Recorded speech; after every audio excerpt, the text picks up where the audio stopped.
Hello students, welcome to RS Group of Schools. I am Gaurav Sharma, your computer teacher. Today we are going to discuss about the topic types of scheduling. इसके पहले हमने आपको scheduling के बारे में बताया है कि शेड्यूलिंग होता क्या है। आज हम शेड्यूलिंग के टाइप्स के बारे में बात करेंगे कि शेड्यूलिंग कितने टाइप की होती है। शेड्यूलिंग की प्रोसेस पहले आप समझिए, पिछले वीडियो को देख करके आपने समझी है। अब हम उसके आगे का पार्ट बता रहे हैं जिसमें आपको टाइप्स ऑफ शेड्यूलिंग बताई जाएगी। तो यहाँ पर हमने एक चार्ट बनाया है जिसपे आपको बताया जा रहा है कि कितने टाइप की शेड्यूलिंग होती है। फिर इसको पहले देखिए, उसके बाद में फिर हम इनके अंदर के पार्ट्स को डिस्क्राइब करेंगे। तो सबसे पहले हम आपको बता रहे हैं कि शेड्यूलिंग कितने टाइप की होती है। तो शेड्यूलिंग एक्चुअल में 2 टाइप्स की होती है। कौन कौन सी? नॉन प्रिमिटिव शेड्यूलिंग और प्रिमिटिव शेड्यूलिंग। तो ये दोनों क्या है हमारी शेड्यूलिंग के टाइप्स, नॉन प्रिमिटिव और प्रिमिटिव। अब इनके भी एक सब पार्ट्स हैं, जैसे कि नॉन प्रिमिटिव के हैं FCFS, SJN, डेडलाइन, और इसी तरीके से प्रिमिटिव में राउंड रॉबिन और रिस्पॉन्स रेशियो। तो ये इनके सब पार्ट्स हैं, मतलब कि इनको भी हम इनमें डिवाइड कर सकते हैं। तो इस तरीके से ये हमारे टोटल शेड्यूलिंग के पार्ट्स यहाँ पर बताए गए हैं और इनके सब पार्ट्स भी यहाँ पर आपको बताए गए। अब हम इनके अंदर का जो भी मैटर है उसको डिस्कस करेंगे कि नॉन प्रिमिटिव क्या होता है और प्रिमिटिव शेड्यूलिंग क्या होता है। तो चलिए देखते हैं। अब हम बात करेंगे यहाँ पर नॉन प्रिमिटिव शेड्यूलिंग की। नॉन प्रिमिटिव शेड्यूलिंग पहले हम आपको बताएंगे कि नॉन प्रिमिटिव शेड्यूलिंग होता क्या है, उसके बाद हम लोग इसके पार्ट्स में डिस्कस करेंगे। तो देखिए, नॉन प्रिमिटिव का मतलब है ऐसी शेड्यूलिंग प्रोसेस जिसमें कि जो भी प्रोसेस पहले से प्री डिफाइंड हमने सेट कर ली है कि अगर हमारे पास कुछ प्रोसेसेस हैं, कुछ जॉब्स हैं जो कि कंप्लीट करनी है, उसके लिए एक शेड्यूलिंग मेथड बना लिया सीपीयू ने। तो वो जब तक वो प्रोसेस कंप्लीट नहीं हो जाएंगी तब तक वो बीच में कोई नया डिसीजन नहीं लेगा या कोई नई शेड्यूलिंग प्रोसेस बीच में नहीं ऐड करी जाएगी। तो वो कहलाती है नॉन प्रिमिटिव शेड्यूलिंग।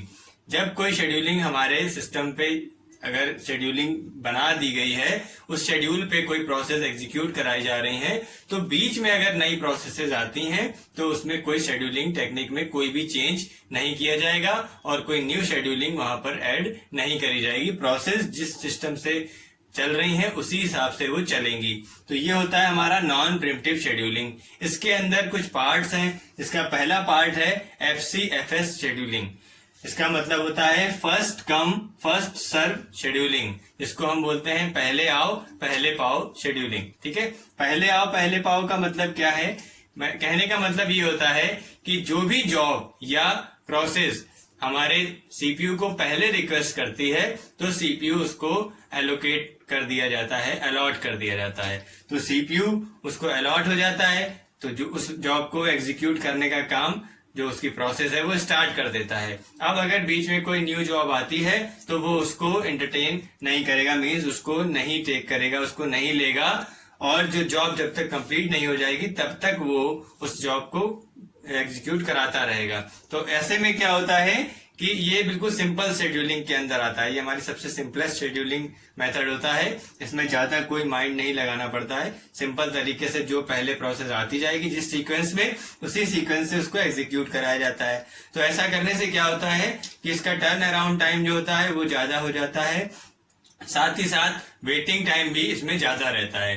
तो टर्न अराउंड टाइम आपको पहले बताया गया है। क्या होता है कि टोटल टाइम हमारी प्रोसेस को लेने से लेकर के फिनिश करने तक में जो टाइम होता है वो टर्न अराउंड टाइम कहलाता है। तो वो भी ज्यादा हो जाता है। क्यों? क्योंकि एक सीक्वेंस में इसमें जॉब्स चल रही हैं। अगर कोई जॉब बड़ी है तो वो पहले एग्जीक्यूट होगी, अगर पहले आ गई है। फिर छोटी भी अगर उसके पीछे रिक्वेस्ट में लगी हुई है तो वो वेटिंग में रहेगी जब तक कि वो बड़ी कंप्लीट नहीं हो जाएगी। तो इस वजह से टर्न अराउंड टाइम और वेटिंग टाइम दोनों ही इसमें ज्यादा रहते हैं। तो ये हमारी फर्स्ट शेड्यूलिंग यहाँ पर नॉन प्रिमिटिव के फर्स्ट पार्ट है। अब हम सेकेंड पार्ट इसका देखेंगे, SJN शेड्यूलिंग। देखिए, नेक्स्ट हमारा है SJN scheduling, means shortest job next. इसको हम SJF भी बोलते हैं कभी कभी। कहीं कहीं आपको SJF पढ़ने को मिलेगा, शॉर्टेस्ट जॉब फर्स्ट भी इसको बोलेंगे। होता क्या है कि आपको बताया गया है प्रोसेस डायग्राम, जब प्रोसेस स्टेट डायग्राम आपको दिखाया था तब आपको बताया गया था कि जब जॉब हमारी न्यू जॉब आती है तो वो प्रोसेस होने से पहले उसमें एक रेडी क्यू होती है। तो रेडी क्यू स्टेट पे, वो रेडी स्टेट पे जब वो होती है तो वो रेडी स्टेट कि यहाँ पर हम बात करेंगे कि जब हमारी प्रोसेस रेडी स्टेट में आ जाती हैं, बहुत सारी प्रोसेस आ गई हैं, तो उसमें से सीपीयू सेलेक्ट करता है कि किस प्रोसेस को पहले एग्जीक्यूट कराना है। तो SJN शेड्यूलिंग में क्या होता है, इसमें वो इस तरीके की शेड्यूलिंग टेक्निक लगाता है कि जो जॉब सबसे शॉर्ट होगी, ठीक है, जो सबसे छोटी जॉब होगी, जो सबसे छोटी प्रोसेस होगी, पहले उसको सीपीयू अलॉट होगा और पहले उसको ही एग्जीक्यूट करेगा। तो इसी वजह से इसको हम कहते हैं शॉर्टेस्ट जॉब नेक्स्ट शेड्यूलिंग, ठीक है। तो इसमें क्या हो जाता है, अब FCFS में और इसमें थोड़ा सा डिफरेंस हो जाता है, क्या कि टर्न अराउंड टाइम तो दोनों का सेम है, क्योंकि प्रोसेस जितनी उसमें थी वही प्रोसेस इसमें भी है। टोटल टाइम तो जिसमें जिसका जितना लगना था उतना ही लगेगा, तो टर्न अराउंड टाइम दोनों का सेम हो जाता है। बस अंतर क्या आ जाता है हमारा वेटिंग टाइम में, कि वेटिंग टाइम जो है वो इस शेड्यूलिंग प्रोसेस में थोड़ा कम रहता है। क्यों कम रहता है वो आपको समझ में आ गया होगा कि अगर छोटी प्रोसेस है तो पहले खत्म करा दी गई, बड़ी प्रोसेस को उसके लिए वेट नहीं करना पड़ रहा है। पहले क्या होता था, बड़ी प्रोसेस एग्जीक्यूट हो रही है, अब बीच में उसको छोटी प्रोसेस जल्दी खत्म हो सकती थी लेकिन वो वेट करेगी जब तक कि बड़ी प्रोसेस कंप्लीट ना हो जाए, तो वेटिंग टाइम वहां पर एक्स्ट्रा हो जाता था, ज्यादा रहता था। यहाँ पे वेटिंग टाइम कम हो जाएगा, टर्न अराउंड टाइम जो है वो सेम रहेगा। तो ये हमारा SJN शेड्यूलिंग हो गई। नेक्स्ट हम देखेंगे यहाँ पे अब डेडलाइन शेड्यूलिंग। अब हम बात करेंगे नेक्स्ट यहाँ पर डेडलाइन शेड्यूलिंग की। देखिए डेडलाइन शेड्यूलिंग में क्या होता है, अभी हमने देखा FCFS और SJN।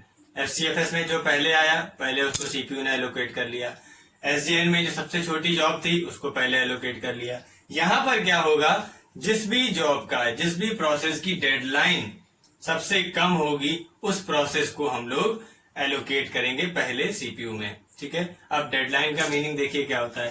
डेडलाइन का मतलब है हर एक प्रोसेस के कंप्लीट होने के लिए एक टाइम सेट रहता है कि ये प्रोसेस लगभग क्या फिक्स टाइम होता है कि इतने टाइम पे कंप्लीट हो जानी चाहिए, ठीक है। ये मान के चला जाता है कि इस प्रोसेस को कंप्लीट होने में इतना टाइम लगेगा। एक आपको अप्रोक्सीमेट टाइम दिया जाएगा, जैसे आप फॉर एग्जांपल अगर हम लोग कोई मान लीजिए कोई वीडियो डाउनलोड कर रहे हैं, अपलोड कर रहे हैं, तो आपको एक टाइम बता दिया जाता है कि इतना इसका साइज है और इतने टाइम पे ये कंप्लीट हो जाएगा।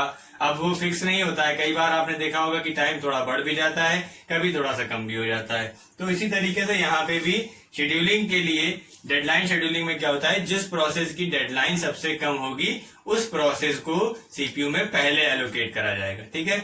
अब उसमें जैसे मैंने बताया कभी कभी टाइम आगे पीछे हो रहा है, तो अगर डेडलाइन क्रॉस हो गई है तो उसको हम लोग बोलते हैं डेडलाइन ओवररन।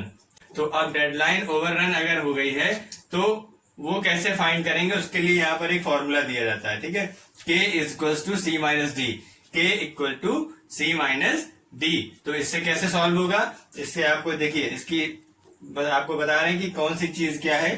K का मीनिंग यहाँ पर है डेडलाइन ओवररन, C का मीनिंग है जॉब कंप्लीशन टाइम और D का मीनिंग यहाँ पर है डेडलाइन फॉर ए जॉब। मतलब कहने का क्या कि अगर कोई प्रोसेस आपको दी गई है तो उसमें आपको ये बताया जाएगा कि इसकी डेडलाइन जो है वो इतने टाइम की है, ठीक।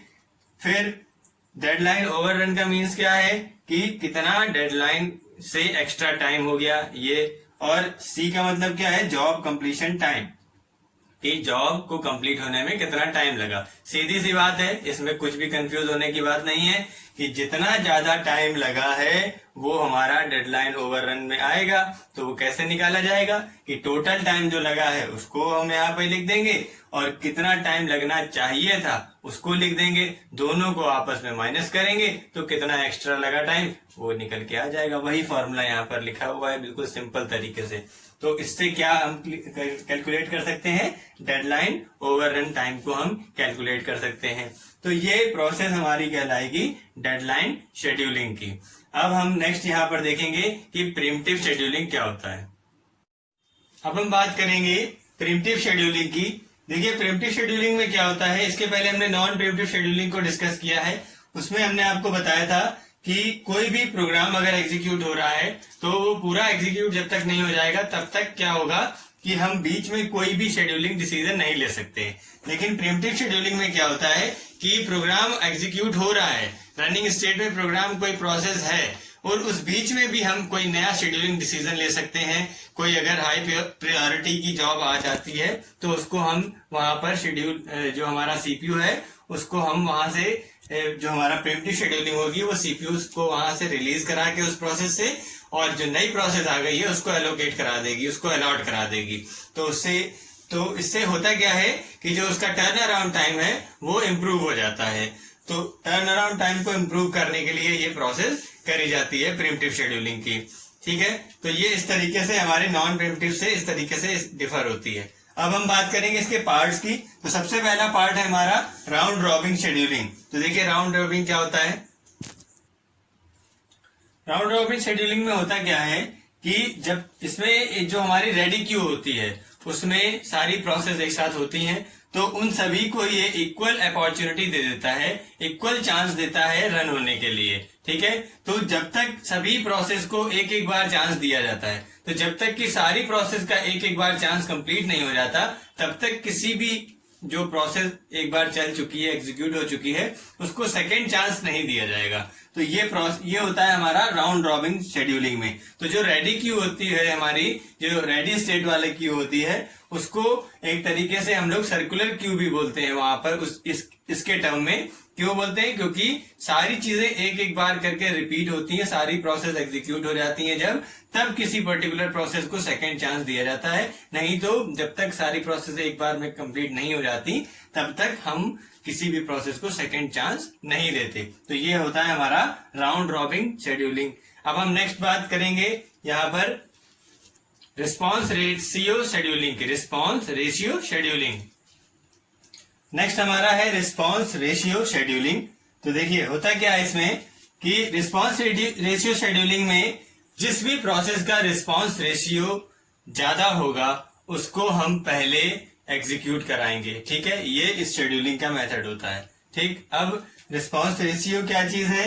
रिस्पॉन्स रेशियो का ये फॉर्मूला यहाँ पर दिया हुआ है, elapsed time upon execution time received. ठीक है, जैसे कि हमारी कोई शॉर्ट जॉब अगर पहले आ रही है, ठीक है, कोई छोटी जॉब है, छोटी प्रोसेस है, तो उसका रिस्पॉन्स रेशियो जो होगा वो हमेशा हाई होगा। ठीक है, तो हम पहले उसको एग्जीक्यूट कराएंगे। ठीक, तो ये इसमें हमारा जो रिस्पॉन्स रेशियो शेड्यूलिंग है इसी मेथड पे काम करता है कि अगर रिस्पॉन्स रेशियो ज्यादा है तो प्रोसेस को पहले एग्जीक्यूट कराओ, और नहीं तो प्रोसेस जो बाकी है उनको वेट कराओ।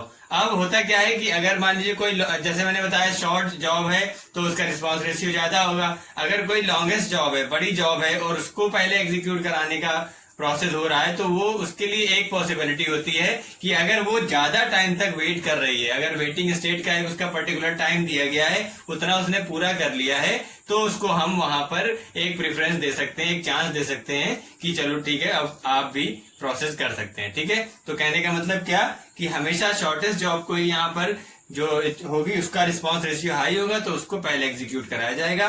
लॉन्गेस्ट जॉब एग्जीक्यूट कराई जा सकती है, लेकिन उसके लिए एक शर्त है कि वो अपना जो उसका waiting time, particular waiting time है, उतना कंप्लीट अगर कर लेती है तो उसको भी हम वहां पर एक चांस दे देते हैं एग्जीक्यूट होने के लिए। तो ये एक तरीके से हमारा शॉर्टेस्ट जॉब नेक्स्ट वाला जो टॉपिक था उससे रिलेटेड यहाँ पर ये है। ठीक है, तो इस तरीके से हमने आज प्रिमिटिव शेड्यूलिंग और नॉन प्रिमिटिव शेड्यूलिंग क्या होता है उसके बारे में देखा और उसके टाइप्स के बारे में समझा। इसको समझिए, याद करिए और इसको जो है समझ के अच्छी तरीके से याद रखिए, क्योंकि ये इम्पोर्टेंट टॉपिक है, अक्सर आपसे ये एग्जाम में भी पूछा जाता है, तो इसको याद रखना जरूरी है। ठीक है, और आगे जो नेक्स्ट इसके टॉपिक्स हैं उसको हम लोग अपनी नेक्स्ट क्लास में डिस्कस करेंगे। तब तक के लिए keep studying and be happy always. Thank you.